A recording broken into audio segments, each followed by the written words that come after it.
En esta conversación íntima vamos a explorar 3 formas en las que tu lado oscuro se manifiesta más de lo que crees. Y lo mejor, no solo vas a reconocerlo, también tendrás prácticas simples que puedes empezar hoy mismo. La tercera, casi te aseguro que la viviste esta semana. Quiero hacerte una pregunta muy personal. ¿Y si tu lado oscuro no estuviera escondido, sino que se manifestara todos los días, en lo que piensas, en cómo reaccionas, incluso en cómo amas? Lo sorprendente es que no eres el único. Todos tenemos una parte que negamos, pero que se filtra en nuestra vida. Quédate conmigo, porque lo que vas a descubrir hoy puede cambiar la forma en que te entiendes y en cómo eliges vivir a partir de ahora. Hoy quiero acompañarte a reconocerla. No para juzgarte, sino para mostrarte que ahí, en lo que llamas sombra, hay una oportunidad de transformación inmensa. ¿Qué es el lado oscuro? El lado oscuro no es maldad. No es un monstruo escondido. Es esa parte que reprimes, rabia, celos, inseguridad.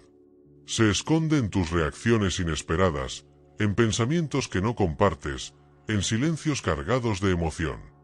La buena noticia es que, cuando lo reconoces, recuperas libertad y claridad. La próxima vez que sientas una emoción incómoda, no la niegues. Dite en voz baja, estoy sintiendo esto, y está bien reconocerlo. Ahora, veamos cómo esta sombra se cuela en lo que más valoras, tus relaciones. ¿Qué pasa con tu sombra en tus relaciones?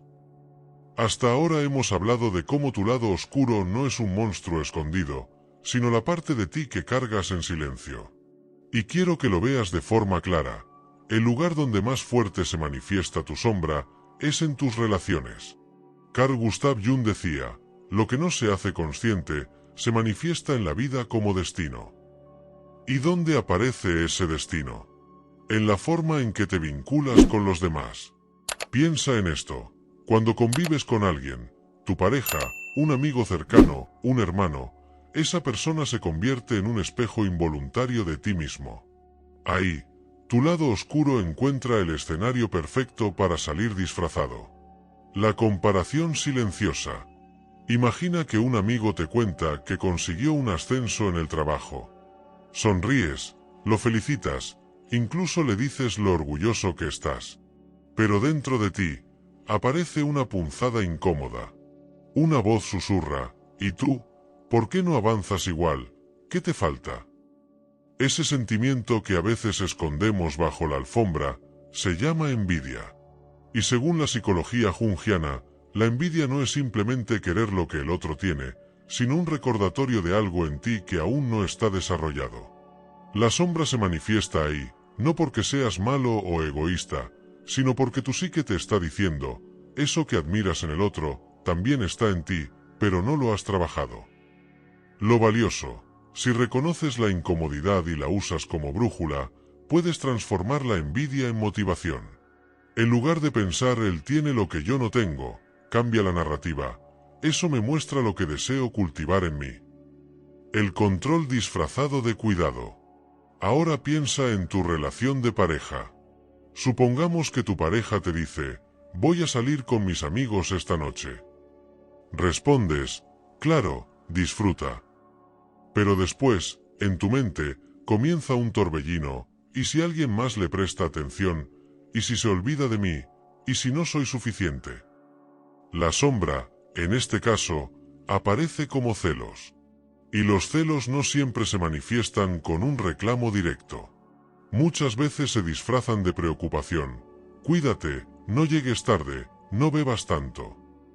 Lo que parece cuidado, en el fondo es miedo a perder, es inseguridad no reconocida. Jung diría que estás proyectando en el otro tu propia sensación de vacío. Lo valioso, si te atreves a reconocer esos celos, puedes descubrir un área tuya que pide atención, tu autoestima, tu seguridad, tu sentido de valor. No se trata de controlar al otro, se trata de fortalecer tu propio centro. La mecánica psicológica de la sombra en relaciones. ¿Por qué ocurre esto?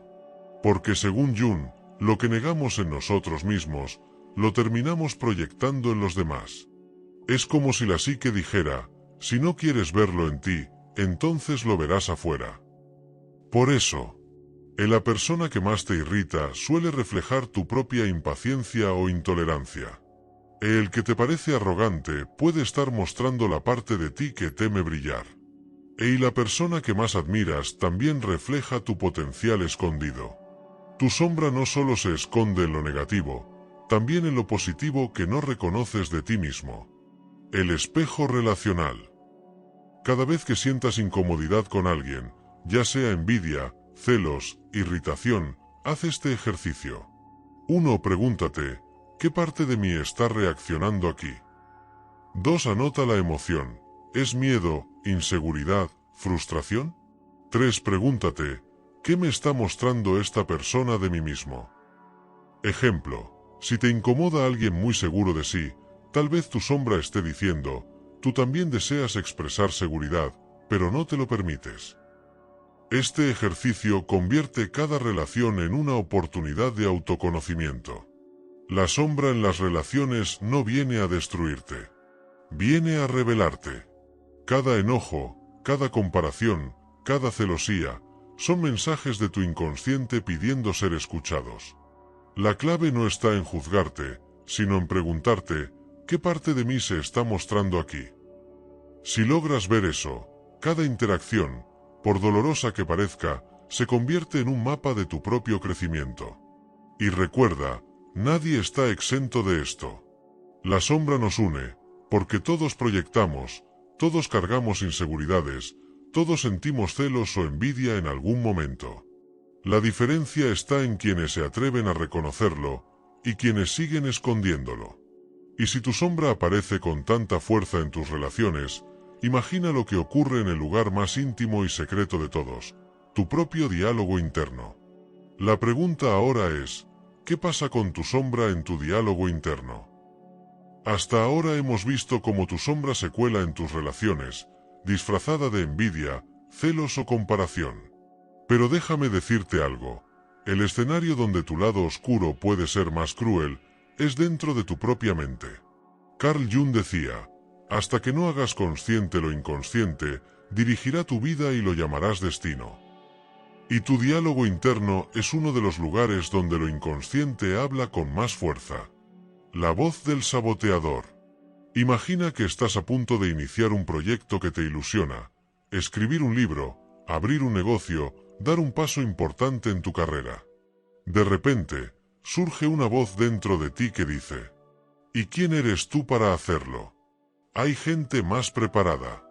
¿Y si fracasas? Mejor no lo intentes. Esa voz no viene de tu razón, viene de tu sombra. Se disfraza de prudencia, pero en realidad es miedo. Un miedo tan antiguo que probablemente nació de experiencias tempranas, una crítica, una humillación, un fracaso no procesado. La sombra guarda ese dolor y lo repite como un eco cada vez que intentas crecer. Lo valioso aquí, reconocer que esa voz no eres tú. Es un fragmento tuyo, sí, pero no toda tu identidad. La práctica es aprender a escucharla sin obedecerla. El perfeccionista castigador. Otra forma cotidiana en que tu sombra aparece en tu mente es a través del perfeccionismo. Piensa en esas veces que logras algo, pero inmediatamente tu voz interna dice, no es suficiente. Pudiste hacerlo mejor. No vale tanto. Esa exigencia constante es una máscara de la sombra.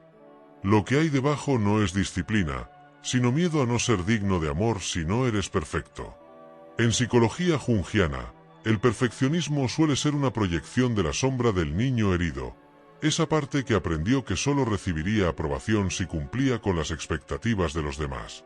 Lo valioso aquí, cuando escuches esa voz, cambia la pregunta de ¿lo hice perfecto? A ¿lo hice con verdad, con entrega, con autenticidad? Eso desarma a la sombra porque la pone frente a un criterio más humano.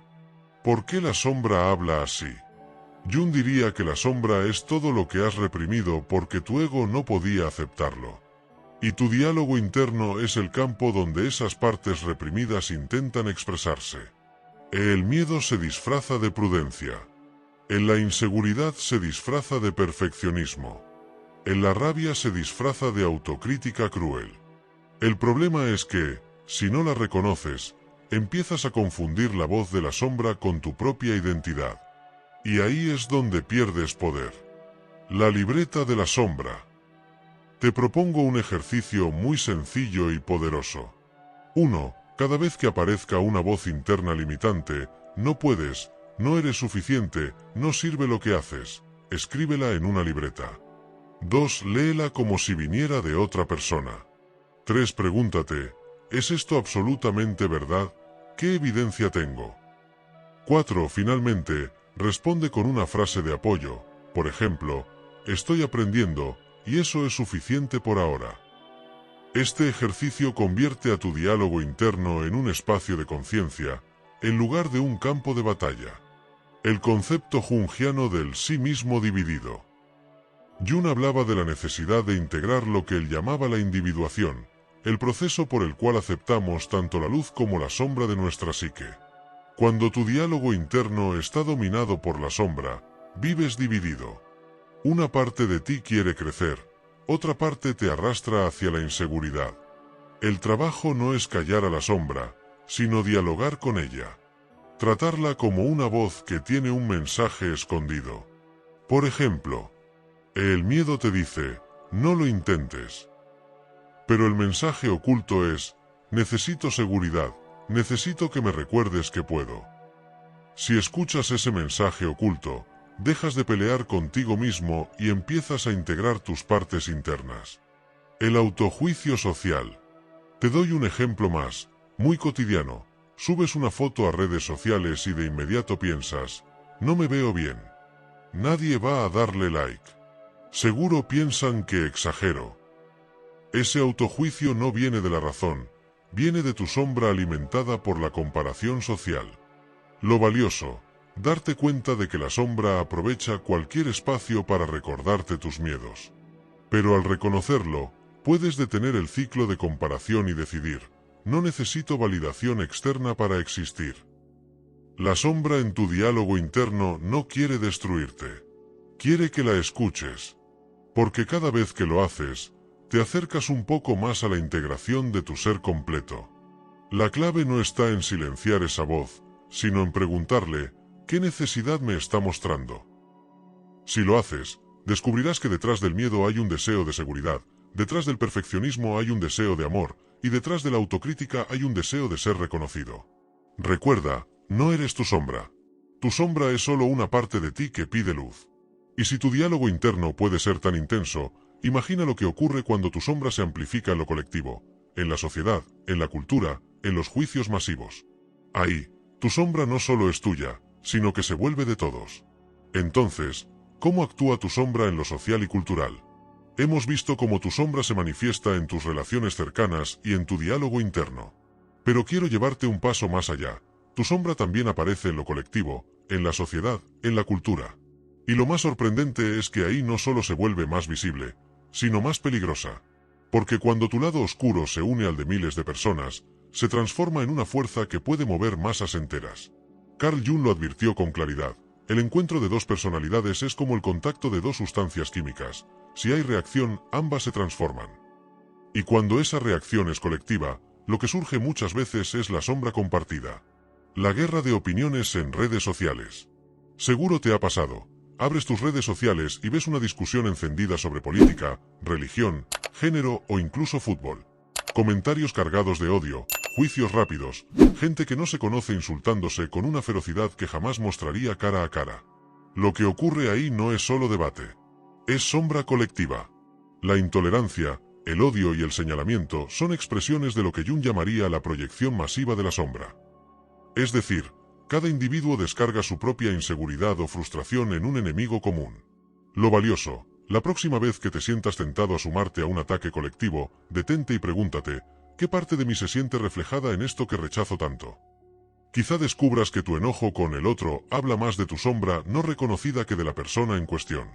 La cultura de la cancelación. Otro ejemplo claro está en la llamada cultura de la cancelación. Una figura pública comete un error, hace un comentario inapropiado, y de inmediato miles de voces se levantan para cancelarla, para borrarla, para destruirla socialmente. Detrás de ese fenómeno no solo hay un deseo de justicia, también hay sombra. Porque cuando miles de personas señalan con tanta fuerza el error de otro, en realidad están descargando la culpa, la vergüenza y los errores que ellos mismos no se atreven a mirar. En términos jungianos, es una proyección masiva de la culpa reprimida. El culpable se convierte en el chivo expiatorio que limpia momentáneamente a la multitud de su propia sombra. Lo valioso, antes de sumarte al linchamiento colectivo, pregúntate, ¿qué tan implacable soy conmigo mismo cuando me equivoco? Si tu respuesta es, mucho, entonces estás viendo reflejado en el otro tu propia dureza interior. El arquetipo de la sombra colectiva. Jung decía que la sombra no solo pertenece al individuo, sino también a la colectividad. Cada sociedad tiene una parte reprimida, valores, deseos o conductas que no acepta, pero que siguen latentes en el inconsciente colectivo. Por ejemplo, en una sociedad que reprime la sexualidad, luego la ve desbordada en formas extremas o secretas. En una cultura que valora el éxito material, pero niega la vulnerabilidad, genera epidemias de ansiedad y depresión. En comunidades que predican la tolerancia, pero se desgarran en polarización política. Todo aquello que no se acepta, vuelve disfrazado. Esa es la sombra cultural. El observador consciente. Te propongo un ejercicio sencillo pero profundo. 1. Cada vez que veas un debate social cargado de emociones, en redes, en la televisión, en la calle, no te enganches de inmediato. 2. Respira y adopta el rol de observador. Mira qué emociones surgen en ti. ¿Rabia? ¿Miedo? ¿Rechazo? 3. Pregúntate, ¿qué parte de mi propia sombra se está activando con esto? Este ejercicio no solo te protege de caer en dinámicas destructivas, también te permite conocerte mejor a través de la sociedad. El fútbol y la identidad colectiva. Quiero darte un ejemplo más cotidiano, un clásico de fútbol. 2 equipos, 2 hinchadas. Cada grupo siente que representa lo mejor, lo más puro, lo más auténtico. El rival es visto como el enemigo absoluto. Lo que ocurre ahí no es solo pasión deportiva. Es sombra colectiva proyectada. El otro carga con todo lo que mi grupo no quiere ver de sí mismo. Por eso se grita, se insulta, incluso se llega a la violencia. Lo valioso, reconocer que, en esos momentos, la sombra no está en el rival. Está en la incapacidad de integrar dentro de mí mismo lo que me molesta del otro. La sombra colectiva es peligrosa porque nos hace olvidar nuestra responsabilidad personal. Nos hace creer que los malos están allá afuera, cuando en realidad cada ataque refleja algo que no hemos trabajado dentro. Pero también es una oportunidad inmensa. Es si reconoces cómo participas de la sombra colectiva, recuperas tu autonomía. Es si practicas el rol de observador, puedes crecer psicológicamente mientras los demás se pierden en la guerra. Es si transformas tu reacción en autoconciencia, la sombra deja de controlarte y empieza a enseñarte. Recuerda, la sociedad no es más que un espejo gigantesco de lo que ocurre en el interior de cada persona. Si aprendes a leer ese espejo, cada discusión pública, cada conflicto cultural, se convierte en una oportunidad de autoconocimiento. Y ahora que sabes que tu sombra no solo vive en ti, sino también en lo colectivo, quiero dejarte con lo más importante: no tienes que destruirla. No tienes que huir de ella. Lo que necesitas es aprender a transformarla en tu aliada más poderosa. Quiero que te lleves esto: tu lado oscuro no es tu enemigo, es tu espejo. Cada vez que lo reconoces, recuperas un pedazo de tu libertad. Esta semana escribe 3 momentos en los que tu sombra se manifestó. Y luego anota, ¿qué me quiere mostrar esto? Hazlo y verás cómo cambia tu manera de verte a ti mismo. Tu sombra puede ser tu mejor maestra, si decides escucharla. Y si quieres aprender cómo transformarla en tu mayor fortaleza, dale like, comenta y suscríbete y no te pierdas el siguiente vídeo. Quédate cerca, porque ese es un tema que, créeme, cambia vidas.